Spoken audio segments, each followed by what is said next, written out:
What's going on, world? It's your main man, Kareem A.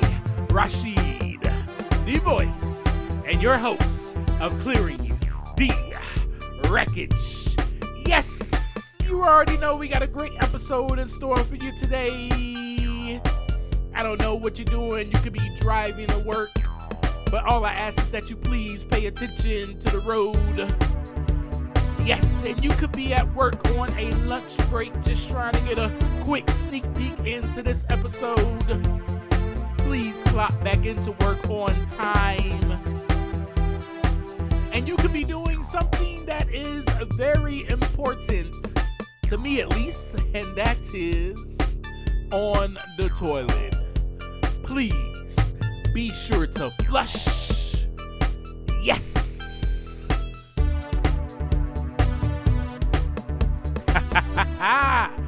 What's going on today, my wreckage clearers? That will be you. You are part of this community where we clear the wreckage. I was trying to think of something to call you, but all I can say is, hey, we are the wreckage clearers. That's what we are. Because around these parts over yonder, we clear that doggone wreckage. We get it out of the way. We get it from out of the way. Whatever is left inside of us from all the havoc, the destruction, the chaos, we are about clearing that crap up and saying we don't want to see it anymore.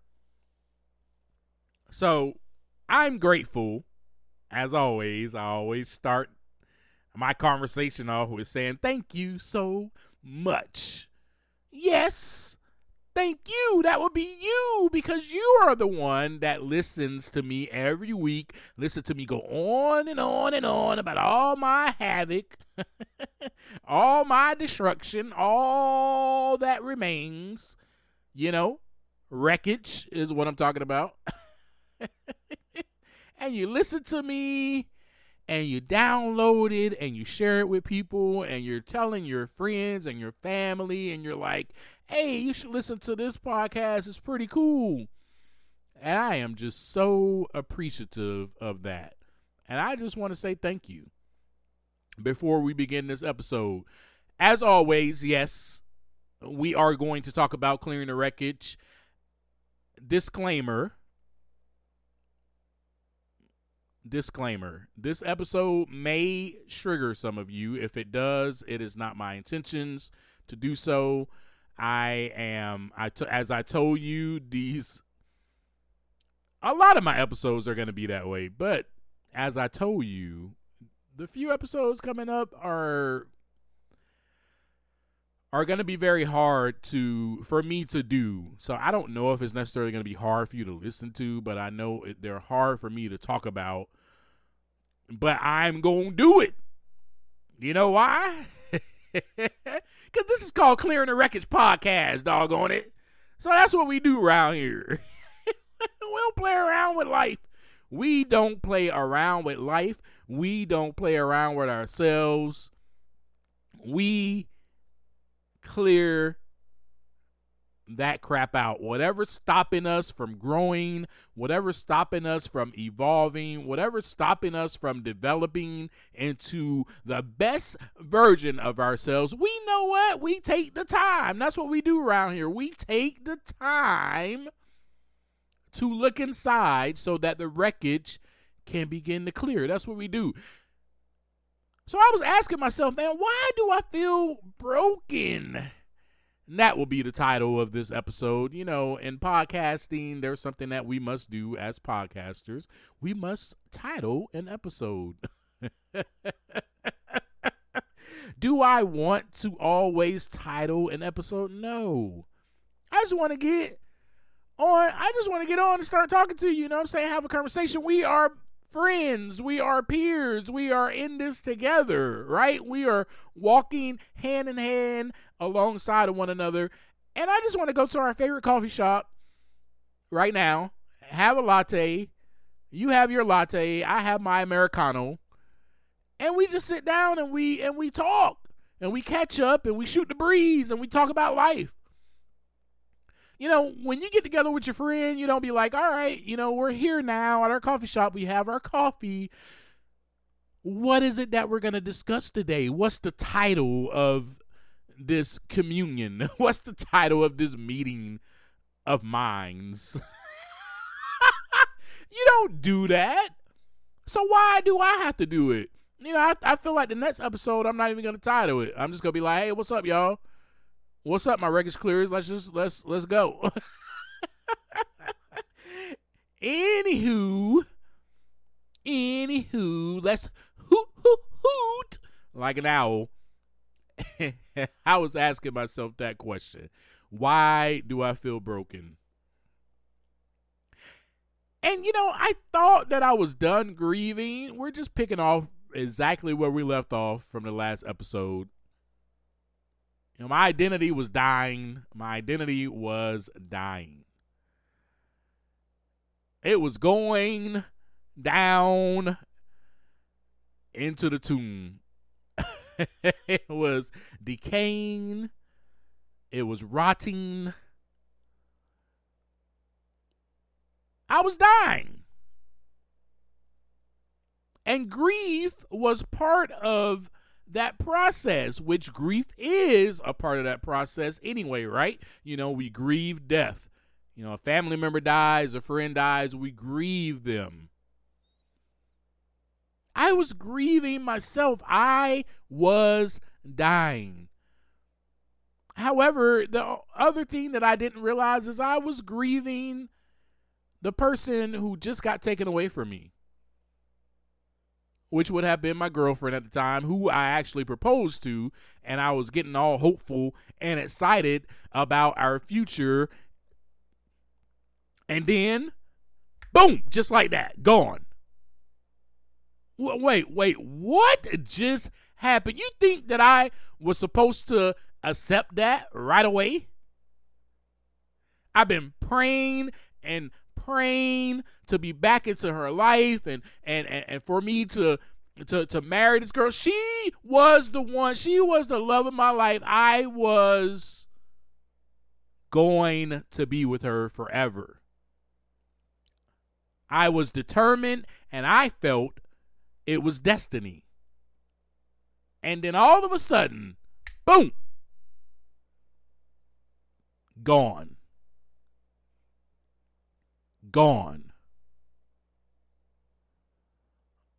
Oh man, that hurt. It hurt a lot.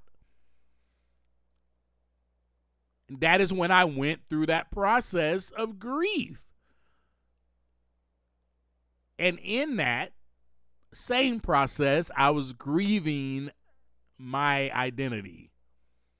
The identity that has been created for me through my parental figures, through society, through whomever else other than Kareem, other than me saying this is who I am and this is who I want to be. Everyone else constructed this model of who Kareem is. And I tried to follow that because I had no self-worth. I did not have a sense of value for myself, a sense of self-respect for myself. Kareem did everything that everyone told him to do. People pleasing. Why did I people please? Because people were more important. People were more important to me than myself. Also, I needed their approval. Ooh, that's hard to say. Ooh, that's so hard to say. I needed their acceptance. Oh, man. I needed them to like me because how I felt about myself was not good. And we just talked about that in the last episode. People could say so many great things about you. These people who know you Oh, you're so loving, you're so kind, you're so generous, you're smart, you're intelligent, you're all these things. They know your identity. But then you are like, no, I am. In your head, you may not say it out loud to them, but in your head, you're like, ha, ha, ha, who the heck are they talking about? That's not me. I don't love nobody. I ain't kind. I'm the worst person on earth. That is how I thought of myself. You want to talk about negative self-talk? Throughout all my life, that is how I spoke to myself. And you know what? We're going to unpack that on a different episode, but I just want to share this little juicy tidbit that comes from my childhood. That comes from how my parental figures spoke to me. That's what that comes from. And with that being said, I thought I was done grieving. It turns out that I was not. And the stages were on repeat. You know, I'll be good for a few days, then I'll have a really bad day. And the two of the stages that will be on repeat were anger and depression. It was almost like I forgot that I was diagnosed with depression, y'all. I mean, come on. How can I forget that? But it was almost like I did because I was doing so good for the past few years, right? You know, I was staying away from drugs and alcohol. Check. I was in therapy. Check. In 2014, I received a promotion at the job I landed back in 2012. Check. In 2014, before I got that promotion, I got a car. Check. Then I got my own place to stay. Check. Moved out of mom's house. Ooh. Check. Was becoming financially responsible. Check. I got promoted to management at that job, y'all, after 2 years. Check. I'm doing amazing. Nothing can stop me.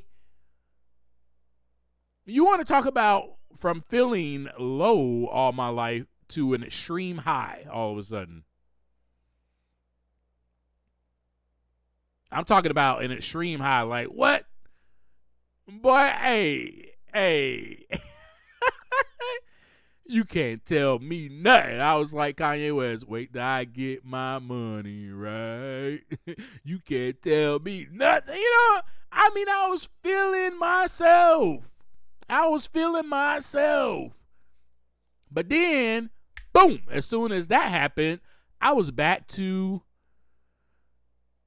man, I don't deserve anything. I don't deserve anything good. This is what is supposed to happen to me. This is what is supposed to happen to me. Sorry, my tongue got twisted there.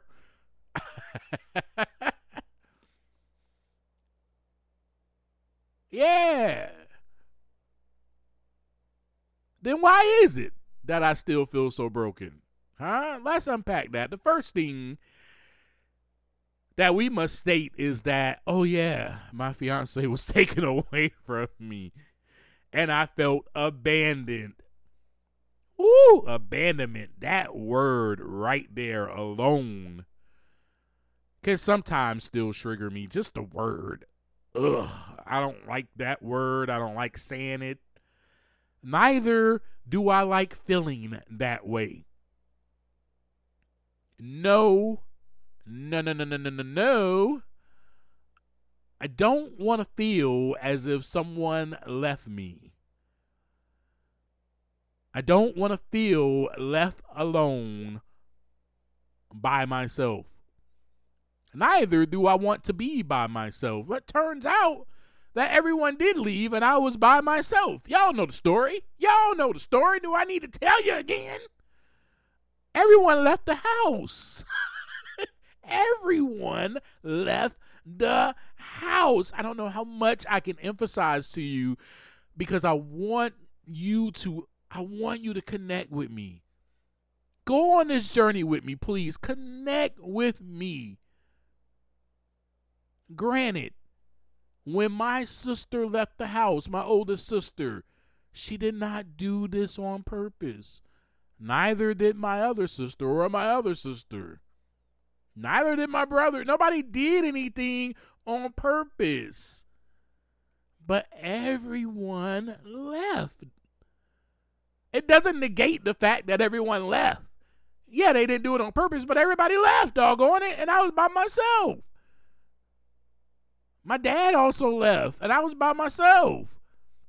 As I'm talking about during my formative years, that is what it affected, because I was very, very young. In my formative years, I'm learning, I'm growing, and then all of a sudden, boom, gone. I look around, where is my son? Now, what you don't know is that my oldest sister pretty much took care of me. She carried me with her everywhere she went. It was almost like I was her baby. Because mom was working her tail off. Dad was working. Mom and dad were going through their crap. Separation, then divorce, all this. Yes. My older siblings took care of me. And then they were gone. Who's going to take care of me now? Nah, do you get it? Do you see how that feeling comes in? Who's going to take care of me now? Who's going to look after little Kareem? I had no one. And my thought process from all of that was just this. Why does everyone leave? Then I would even answer that question. Here comes the negative self-talk that we just talked about. I would answer that question with, because no one loves me. That answer right there goes back to me not being told I love you as a kid. My formative years. Now, I'm sharing all this with you, and yes, I'm passionate about it, and I'm emphasizing these things because oh my goodness, how much that hurt. How much that hurt. To not be told I love you. I didn't know that would affect me when I got older. Now, of course, I knew that my parents loved me, that my siblings loved me, but I was never told I love you. I was just talking to my niece the other day, and we were having a conversation about those words, and I was sharing with her, I'm just sharing this with y'all. I was sharing with her how it's important to say those words to those you love, like your family members. It's important for me to go, I love you, niece, because it gives you more validation. It gives you a sense of approval. It gives you a sense of comfort. It gives you a sense of peace, security. To know this person loves me. So I was sharing with her how that is very important because of what it gives to the other person. Yes, we can give love in so many other ways. We can hug, we can hug one another. We can do all those things, but a child, we're talking about children here, needs to hear those words. A child who is growing up, that's what I was saying to my niece. I was like, look, you're 16. You still need to hear me say that to you. I still need to say that to you every single time that I see you, every time you're about to leave my presence. You need to know that your uncle loves the crap out of you. You need to know it. Because what if you're going through something later in life, or what if you're going through something in a couple of weeks and you feel like no one loves you? Guess what you can remain on? Well, my Uncle Kareem loves me because he tells me all the time. You can hold on to that. I did not have anything to hold on to. Do you understand me now? Are you getting this? Are you getting what I'm saying now? And how when I feel or felt abandoned, how much it hurt, how much pain it brought upon me because of me, and then me having to question why everyone leaves and then answering it with, because no one loves me, because doggone it, no one loved me, because I ain't have nothing to hold on to. Yes, I knew somewhere there that, oh yeah, no, my fiance loves me. No, my sisters love me. No, my dad loves me. I know somewhere in there, but God dog it, I wasn't told it. So you know what I'm going to think? Nah, that's not really true. Nobody. Yeah, right. I was never told I love you. So I had nothing tangible to hold on to. And then, the no one loves me thing was followed up with, well, I'm unworthy to receive love. Where does that come from? That goes right back to the same thing. No one said it to me. Then everyone left. No one even hugged me. We didn't even hug one another growing up. We didn't touch one another growing up. We didn't show that type of affection. And you think I'm just supposed to not feel that way? I'm just supposed to answer why everybody leaves me with, well, it's just something that happens, Kareem. Nobody's leaving your purpose. It's just something, it's part of life. You think logically I was supposed to look at that and go, well, she left. She didn't leave you. Your fiance didn't leave you. She got taken away from you, because of her actions. When you're feeling this type of emotion, it is hard for you to look at the facts. And it was hard for me to separate the facts from my feelings, and something I learned in therapy and how I've been clearing the wreckage even now today is that my feelings aren't facts. My feelings are so real, though. They're so real. They're so valid. Your feelings are so real. They're so valid. But they're not facts. Because the fact is, I am completely worthy of love.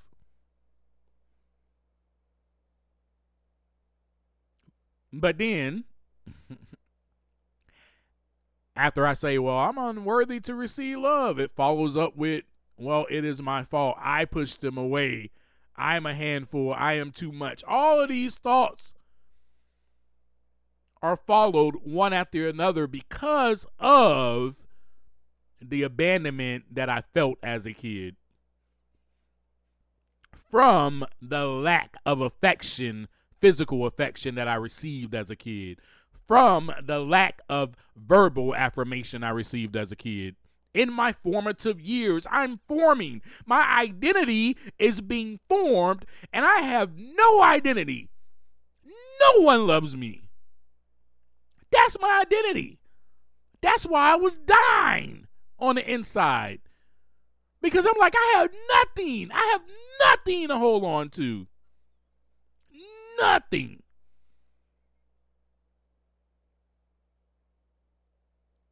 And then I was being raised in these, one religion where I was praying 5 times a day. Then another when I was over at my cousin's house and my aunties and uncles, on my mom's side, I was going to church. I was already confused. And then I'm like, all this stuff is happening to me. Well, then you must have left too then, God. Haha. Yeah. This God that you say you are, that you are always here with me, you left. You left. Because I shouldn't have to feel like this. I should not have to feel so hurt and so much pain. Should not be going through my body right now. So I thought I was done grieving. I mean, and that's how I felt, y'all. And I know all of this sounds harsh and sounds like so much to take. And that's just the way it was. That is how I was feeling. That is exactly how I was feeling. So on July 14th, 2015, I wrote in my journal what was going on with me, and I'll share it with you. It says, I need to know that you are still here with me, Lord. I was talking to that power that's greater than me. Also said, I feel like you have turned your back on me, like you have left me. I know that you say you'll never leave me, never forsake me, but I sure do feel abandoned. I am really hurt and in pain. I feel like everyone just leaves me. No one stays by my side. I need comfort. I need peace. I need to know that you are here. Please do not turn your back on me. Help me. That's what I wrote.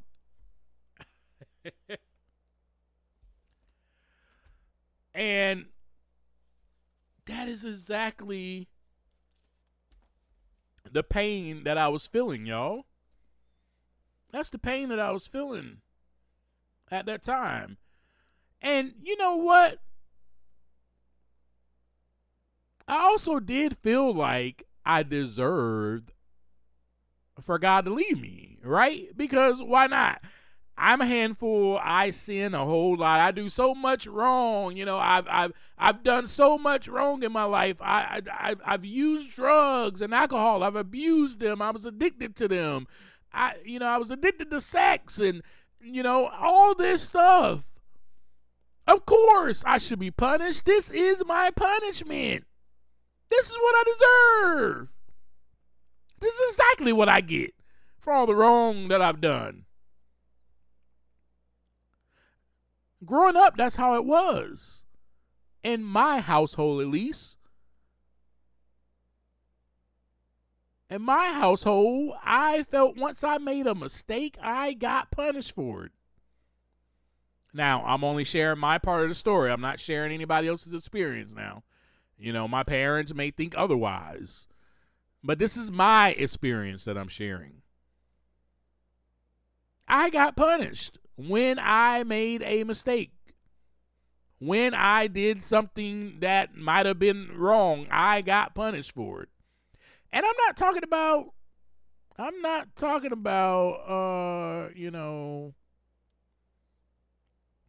oh, it's okay. It's okay.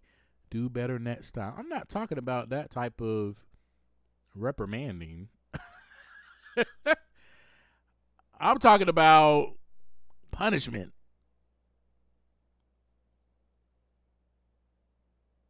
You're grounded for, a month. Stay in your room. No TV, no video games. No, I'm talking about being grounded. I'm talking about punishment. I'm talking about being whooped, getting your butt whooped. They don't do that these days anymore.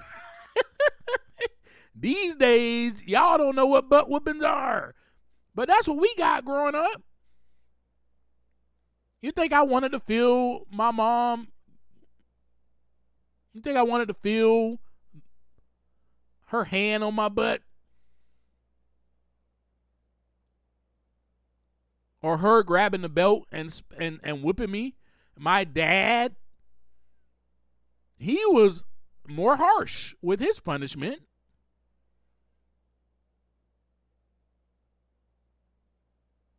And so receiving that growing up taught me, this is what it taught me, and this is part of the identity crisis that I was having and why I was dying to it, because it taught me that when I do something wrong, there is punishment. And it also taught me, I must have done something wrong because I am being punished. That is how I thought about things. That became my thought process. When something bad happened, I said, well, okay, well, I must be, I'm receiving my due punishment. I mean, this is just what happens in life. You pay the piper. You pay the price when you do something wrong. So I had all of those feelings. Like I was feeling so confused. I was in pain. And I was still trying my best to clear the wreckage, y'all. I was trying my best. I was going to therapy. I was still going to church. I was going to my recovery meetings. I was doing what I felt I needed to do to not only stay clean and sober, but to clean the house. You know what I'm saying? To clean the inside, to clear the wreckage, and find out where all this stuff, why do I feel this way? What's going on? So I learned in therapy the things that I just shared with you. That's what I learned. And then I began to clear the wreckage. And I just cleared it with you. I actually just went over how I cleared it with you. My feelings are not facts. I had to present my feelings and present the facts and weigh it. And when I did that, when I took the time to do that, then I realized, yes, my feelings are real and I feel this way. Yes, label it, as I was taught how to clear the wreckage by my therapist. Label this. I feel abandoned, which has me feeling sorrowful, which has me feeling depressed, which has me feeling lonely. Acknowledge that I feel this way. Why do I feel this way? Because this person left me. Acknowledge the fact that, yes, someone did leave. That's not a fib. She did leave. So I had to acknowledge that, as well as acknowledge and label my emotions. I feel sorrowful. Why? Because she left. Facts. That's the fact. She left. Now I feel sorrowful. I feel lonely. I feel abandoned.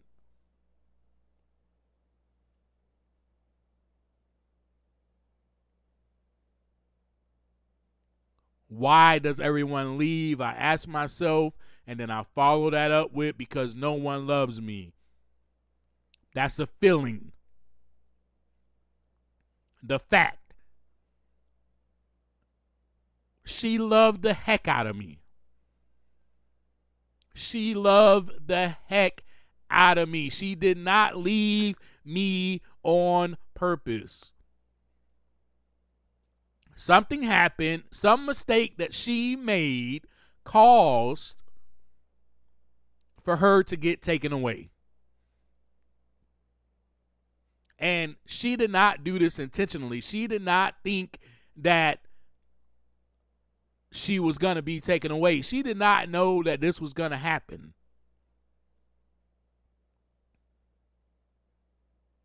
She did not accept my proposal and say, yes, I will marry you,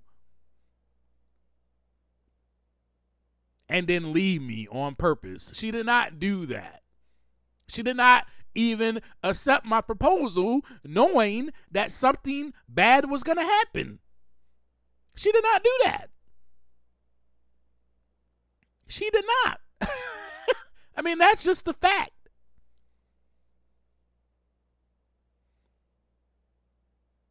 So I have to present my feelings to the table. All right, put it out.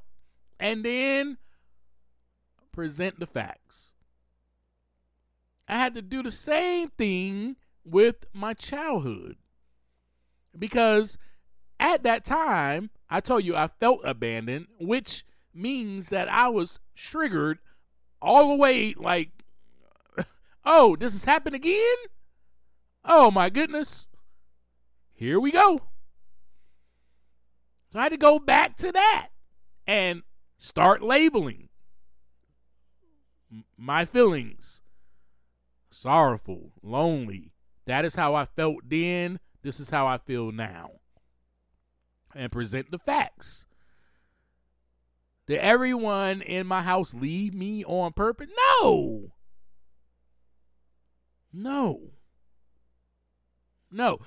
Folks, that is how you clear the record. So if you're feeling lost, lonely, abandoned like I was, I share that story because I know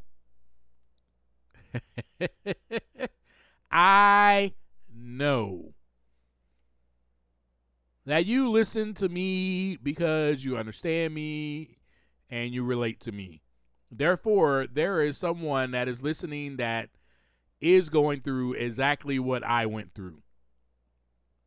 It is time to start labeling your emotions.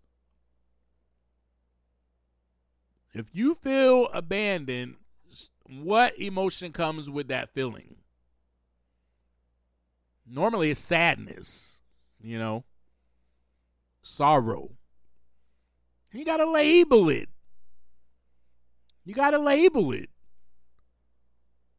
Then you got to, why do I feel sorrowful?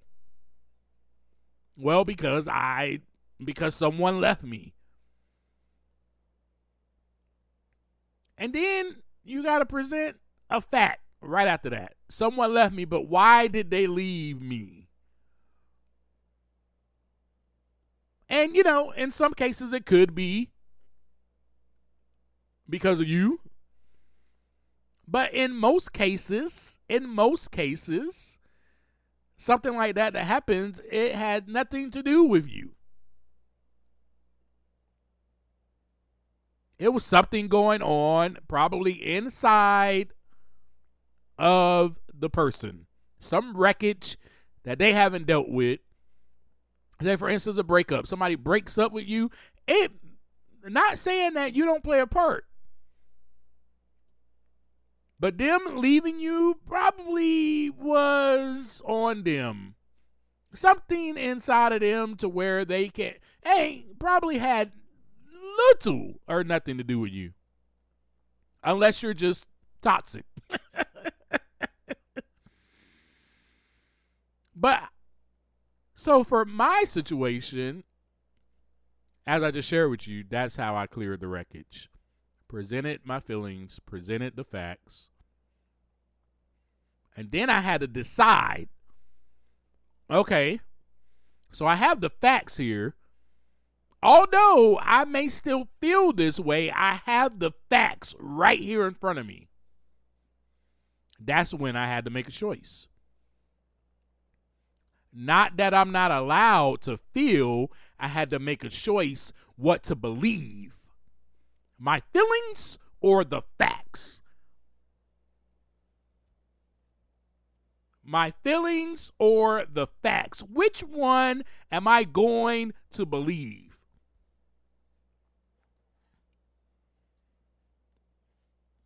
That is how we clear the wreckage around these parts.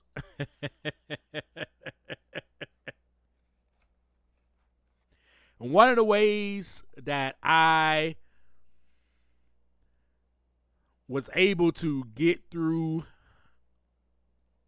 this little passage, or, I say passage of my life, writing in my journal, as I told you, is a way to clear the wreckage. You got to write that stuff down. All the stuff I just shared with you, you got to write it down. Write your feelings down. Write your feelings down, because then it is in front of you. It is on paper and you can see it. And you can see how you're thinking, how you're feeling. And then you can really present the facts. You can really start presenting some facts to yourself, right? Be like, that's not true. I just feel that way. And then you can make a choice. I was feeling broken, so I wrote in my journal and titled it Broken, which later, which is really awesome, which later turned into a book. Wow. I didn't think that I was gonna, well, I'm not gonna say I didn't think that I was gonna do that. I always had a dream to become an author, but I really didn't think that me writing about how I feel broken would later turn into a book. I didn't know that. I didn't.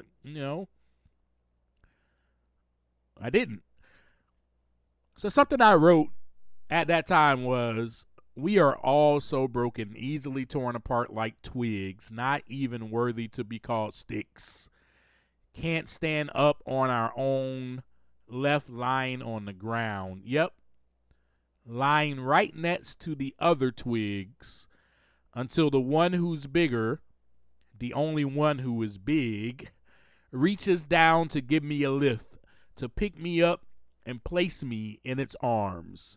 Now I'm safe, free from harm, free from being stepped upon, walked all over, picked up by birds. And I start flying. Then I fall hundreds of feet from the nest that she built, 'cause the wind blew harshly. Hit the ground, boom, split, broken in 2, 3, 4 pieces. Jesus, might be the next word that I say. And you ask me, did it hurt? And you expect me to reply hardly. And I'm supposed to find my pieces and somehow glue myself together and walk like I don't know what it's like to fall, like I don't have a limp, like I don't need crutches. But you act like you never failed before. But in fact, you have, because you are a twig, just like me, broken. Folks, that's about all I got for you today. My question to you is, do you feel broken at times? If so, are you ready to do what it takes to clear the wreckage? The reason you feel broken is because of the havoc, the remains, the scraps, the destruction, the wreckage that was caused and is still there inside of you. Are you willing to get rid of it and clear it out? If you're here with me today listening to this to this conversation, then I'm going to assume that you are. And if you are, then some of the suggestions that I gave, I ask that you take some of those steps. Feelings are not facts. It's okay to feel, but it's not factual. Present your feelings. Oh, how am I feeling? Sorrowful. Why do I feel that way? Well, because such and such just left me. And I feel sad and full of sorrow. Okay, well, why did this person leave me? And then you start to answer it with the negativity. Well, it's because no one loves me. Present a fact. present a fact right there. Find what's factual. Take the time to find what's factual about your situation. No, they didn't leave me on purpose. Or I know that they really loved me. I know that they really do love me.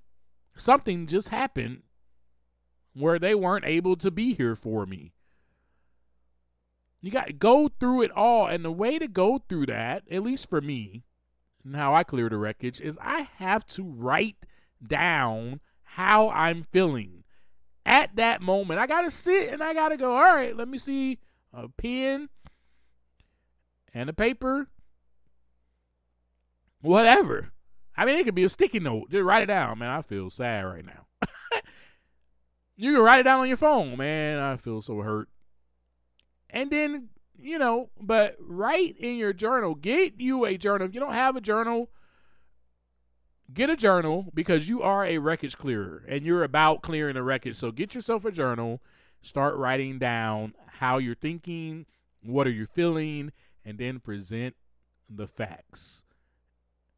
And then after you present that and weigh it up to one another, choose to believe that the facts are what they are, the truth. The facts are facts. They're solid. They weigh a whole lot more than your feelings, because your feelings are going to change in about 2 seconds. The fact will remain. And that, my friends, is how you clear the wreckage. Thank you so much for being here with me today. Hey, until next time, take some time to look inside so that the wreckage can begin to clear. Peace.